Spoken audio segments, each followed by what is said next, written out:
Welcome to the last chapter of Authenblissity Reset. Today I'm going to be recapping my experience with the spirituality chapter. After having a number of months of light blue clouds, which signifies that I really enjoyed the chapter, I had a lot of energy and excitement around it, I'm ending off on a chapter that felt a little bit lackluster. I was really excited going into this chapter, but I was also very distracted this month. This chapter ended up being a dark blue cloud, which just indicates that it was okay. It was fine. I did a really simple theme this month with a bunch of stars, and I actually really love the way it turned out. The quote I chose for this month is attributed to Swami Vivekananda. It reads, "You have to grow from the inside out. None can teach you. None can make you spiritual. There is no other teacher but your own soul." Very familiar layout for the content section. I once again did all of the exercises in all of the sections, except for the explore section where I chose 2 out of the 10 exercises to complete. Section was my least favorite exercise this time around. I just had no insights, no aha moments. I found that my notes were basically just regurgitating what I heard in the personal story, which maybe is a good sign because I wrote that story, and so I guess it still resonates with me. But for the reactions section, I was really hoping to have some insights to take me into the rest of the exercises in this chapter. So I was a little bit disappointed to start, and maybe that set the tone for the rest of the chapter for me. When I was getting ready to do the word cloud exercise, my mind was all over the place. So I decided I would try to focus in a little bit more, and I decided to start with the sentence stem, "My spiritual practices are about ... I do love where I ended up with this exercise. So what I wrote is, my spiritual practices are about hope, wonder, what if, possibilities, chance, change, faith, abundance, goodness, feeling a sense of belonging or purpose, feeling connected to the universe, believing in myself." With the pendulum exercise, I really didn't have that many insights. I made the observation that spirituality is a very private topic for me. I do enjoy sharing about my practices, but I want them to be received with curiosity and not skepticism. Of course, I can't control how my words or my messages are received, but that's my hope. I really love that I'm connecting more deeply with the spiritual part of myself, but I don't want to have to justify my practices to the external world, and I also don't want to have to justify them to myself. This is going to come up again later, and this is one of the insights that I had. I didn't feel it was that groundbreaking at the time, but now that I'm talking about it, I think it was an important insight for me to have. One thing that came up for me in the pendulum exercise was that I do view my spiritual practices as a way to treat myself, and my 2 core spiritual practices, I would say, are morning pages, which I do every day, and moon planning, which I do approximately every 2 weeks, and I have an entire video on that, which I will link down below. Even though these practices can at times feel like a chore, overall I do notice that they provide a huge benefit to me, and for the most part, I'd say I look forward to doing these practices, and they are a really important part of my connection to the spiritual part of myself. I really loved the observe section and how it turned out. So what I did was I noticed moments of synchronicity for 8 days. I did some little doodles to remind me of the day, and then I also put in stars how much synchronicity I felt during the day. Chance encounters, interesting coincidences, or signs of an abundant universe. It's kind of like when something happens and you're like, oh my goodness, what a coincidence, or I can't believe that happened. And you feel this sense of wonder and awe. So I was noticing these moments of synchronicity. The first day was amazing in terms of synchronicity. I felt so connected to the world. I ended up going to a sunrise ceremony for the National Day for Truth and Reconciliation here in Canada. The sunrise ceremony was absolutely beautiful. It was very moving, and because it happened at sunrise, it set me up for synchronicity, or this feeling of connectedness and awe and wonder for the rest of the day. So that was an amazing day. I think that carried over to the next few days. Days 5 and 6 were about the same, feeling pretty good, lots of synchronicity. But then days 7 and 8, I noticed almost no synchronicity on these days. I was really really reaching to find something. And I didn't even have anything that I felt like drawing, so I decided just to go ahead and leave those 2 days blank. In terms of patterns, I noticed a few things that I found pretty interesting. I think I knew these from before, but it was neat to write them down. It's definitely easier for me to notice moments of synchronicity when I wake up early. Also, when I'm generally just having a lot of creative ideas or feeling really grateful, or if something fortuitous happens and I feel really lucky. Those are times where I notice a lot of synchronicity. I do feel very connected and very spiritual. It's harder for me to notice moments of synchronicity when I'm caught up in the mundane of the day-to-day. And I don't just mean like quiet moments at dawn. That's like the mundane of the day-to-day, but there's something special about it. I'm referring more to being distracted by things or feeling really scattered, feeling stressed about the little things, or when I'm disconnected from my relationships. Those are moments where something else is clearly on my mind, and I find it very hard to notice moments of synchronicity. The week of self-observation also showed me that I don't actually have moments of synchronicity every day, and that's actually totally okay.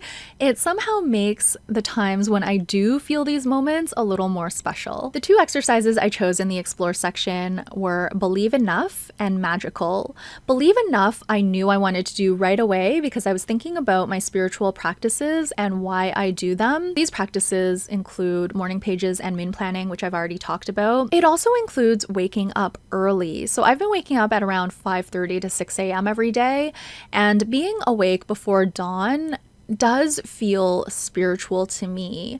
I feel different in the morning, and the activities I engage in the morning are more about personal growth and connection versus the evening, where I tend to engage in more escapism. For example, in the evening, I might read a novel, or I might browse Reddit, I might do a puzzle, etc. These are all relaxing activities, so I don't mean escapism with any sort of negative connotation, but the activities are just really different. In the morning, I'm writing morning pages, I'm mindfully doing some chores and tidying up around the condo, I'm watering my plants, I might do some writing and planning, that sort of thing. The last 2 practices I jotted down don't actually feel that spiritual to me right now, but I'm curious to see if there is a spiritual component to them.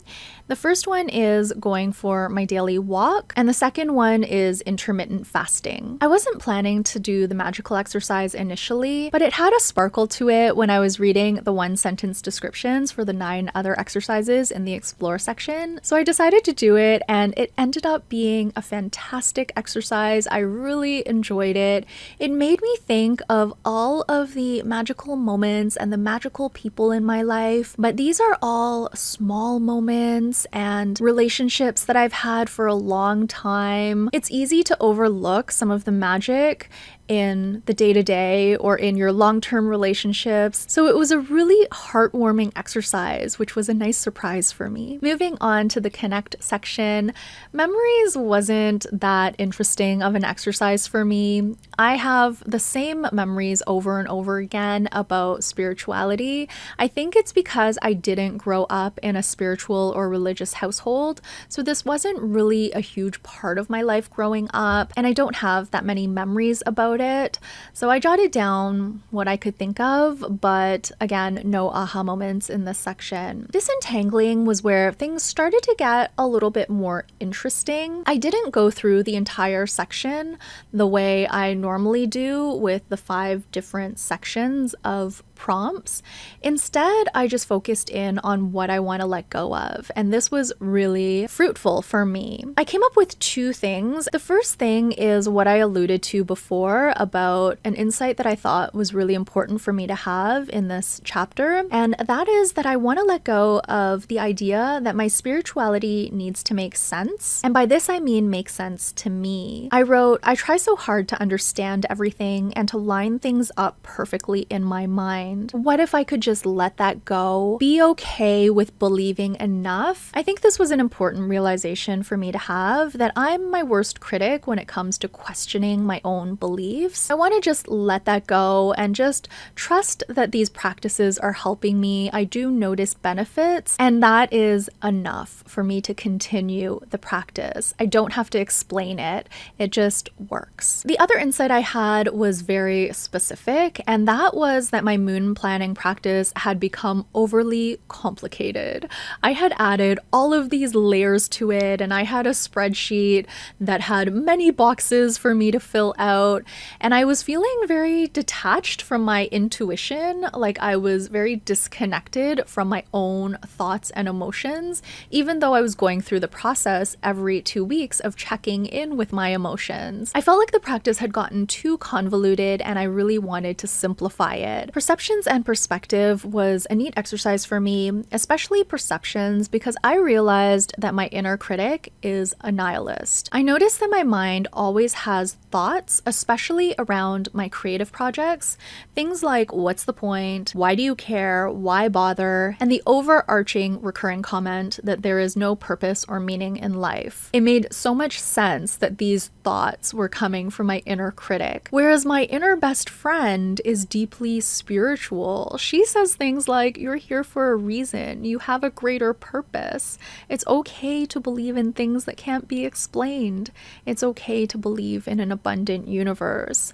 Sometimes I feel really silly believing in these things, especially when those nihilistic voices come up in my mind criticizing. My inner critic makes me feel like I'm naive for believing some of these things that my inner best friend says, and that I'm silly or wasting my time when I want to connect to my spirituality or to my creativity. So excavating all of this was incredibly helpful to me. Interconnections was okay for me this month. I wasn't that connected with this exercise. I did write things down for every category, but nothing really jumped out at me as worth mentioning. I'm not sure why this is. Maybe it was because I was getting to the end of the chapter, but for Pendulum Redux, I didn't write anything at all. I just basically put the dots where I thought they would go on each pair of dualities. Overall, I think the pattern of my responses for spirituality is very similar for a lot of the other chapters in this book. For example, I'm interested in learning more. There are things I want to try. It's easy to hear my inner compass when it comes to this topic, and I feel at peace with my relationship with spirituality. I do find that I don't seek advice on this topic. I'd rather tune in to my own inner compass to come up with the spiritual practices that I want to try moving forward. I wrote 5 looking up statements, and I'll share the one that I chose to highlight when I do the summary of my past 3 resets. In the treasures exercise, I pulled out all of the nuggets that I learned about myself as I did the exercises for this chapter.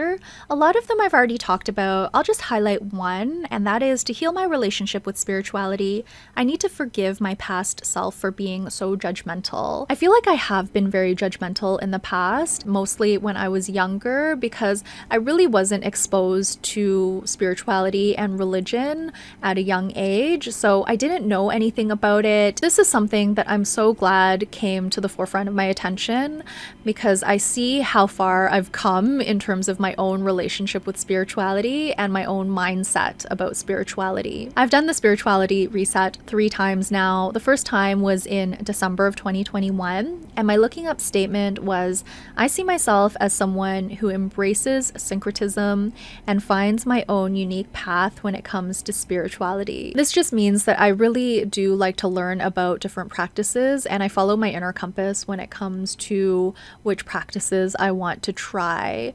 Now, I do want to mention here that cultural appropriation is a big topic right now, and it's really important to me before I decide to try a spiritual practice to think about whether it is cultural appropriation. This is a really nuanced topic, and I don't feel like it's my place to say what's right and what's wrong. So I lean in more to what do I feel inside? Does this feel like the right practice to me? And is this my practice to even try? The second time I did this reset was in February of 2023, and my looking up statement was, I see myself as someone who is open-minded and non-judgmental about other people's spiritual beliefs and practices. Finally, we've come to this reset, and my looking up statement is, I see myself as someone who believes in the abundance of the universe. For whatever reason, this looking up statement has always faded into the background. I don't know if it's because I felt it was too simplistic, or maybe it's my inner critic again judging this as too naive. In a way, it's hard for me to embrace this statement because of all of the stuff that happens in the world. I know I am a person with a lot of privilege, and I've had a lot of good fortune in my life. And for me, there's a certain amount of guilt that comes with that makes it hard for me to fully embrace this statement. But it's the one that had the most sparkle to me, and I am trying to tune into my inner compass here. So that is the looking up statement that I chose to highlight. That is going to be